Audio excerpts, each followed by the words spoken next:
Hello and welcome everyone. My name is Yogesh Borse and today we will discuss non-destructive testing.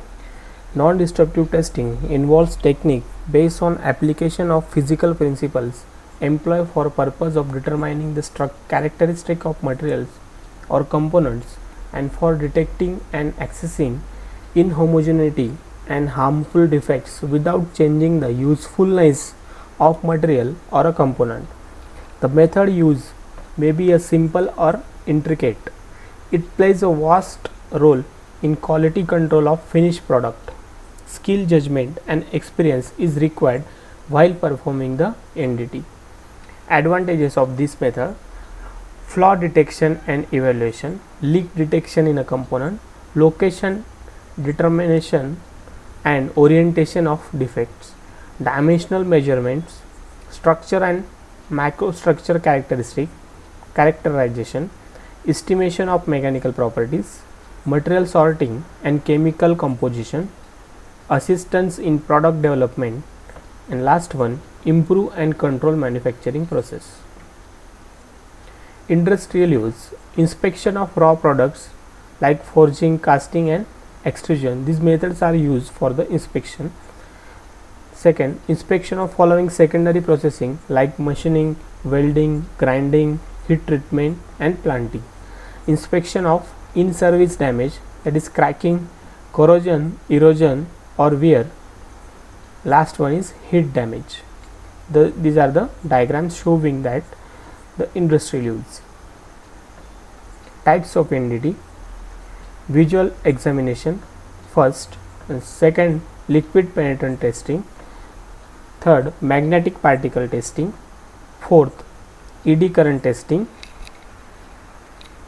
fifth radiography and sixth ultrasonic testing. First, visual examination. Primary method of NDT. This is a simple visual test, reveals gross surface defects. Third, physical principle, illumination of the test specimen with a light. Equipment used are very simple and portable. Most valuable NDT tool is human eye, mainly performed to obtain the general condition of a component. By human eye or eye, we can easily visualize the defects. This is the method called as the visual examination. Methodology: use of optical instrument like magnifying defect, permit visual checks of inaccessible areas, presence of foreign objects, formation of corrosive layers or even damages. These are the instruments for visual examination. You can see these instruments. Applications: inspection of plant component for a leakage, misalignment in a equipment parts, corrosion, erosion, crack, fractures. These are the application. Then minute discontinuities on parts like pumps, compressors. Limitations: detects only surface defects, cannot be used at places with a bright exposure or a no light. Equipment cannot be exposed to hazardous places. These all are the application and the limitations. Next one is testing, liquid penetrant testing. Any material with relatively smooth non-porous surface on which discontinuities or defects are present. Physical principle, capillary action of a liquid. By capillary action we can detect the defects. Use of penetrant, developer and cleaner on a test specimen. Defects open to surface like cracks after rolling, casting, weld cracks, hot tears, cold shuts, shrinkages can be detected. Methodology: use of penetrant and developer. Penetrant enters the discontinuities and crack by capillary action mechanism, and developer is used to pull penetrant to the surface. First, crack filled with a dirt. Second, ideally clean. We can clean this dirt. Third, application of a penetrant. Then we can apply a penetrant over the surface. Then intermediate cleaning of the penetrant. Then application of a developer. Then crack indication by applying a developer which pulls the penetrant on the surface and we can identify the crack easily. Applications of this liquid penetrant testing is for surface defects and flaw detection. Second, applied on materials during in a service testing. Third, large surfaces can be detected easily with low cost and short time. And limitations: detects only surface defects, requires smooth non-porous material. Then penetrant used should neither be highly viscous nor less viscous. Third, pre-cleaning is critical.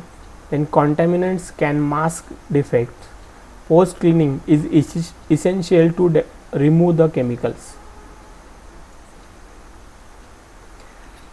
Third, magnetic particle testing. Testing performed on ferromagnetic materials with a smooth surface. Fast approach, relatively easy to apply, and surface penetration is not a critical. Physical principle: magnetization, Faraday's law of magnetic induction is used. Applicable for surface, subsurface defects and all other defects, excluding transverse direction. This shows current is flowing in this direction and the magnetic field is developed perpendicular to the flow of the current. Crack at 45 degree with show. Longitudinal crack will show and irregular crack may show. Transverse crack will not be shown. Methodology: this is the flux linkage we can give.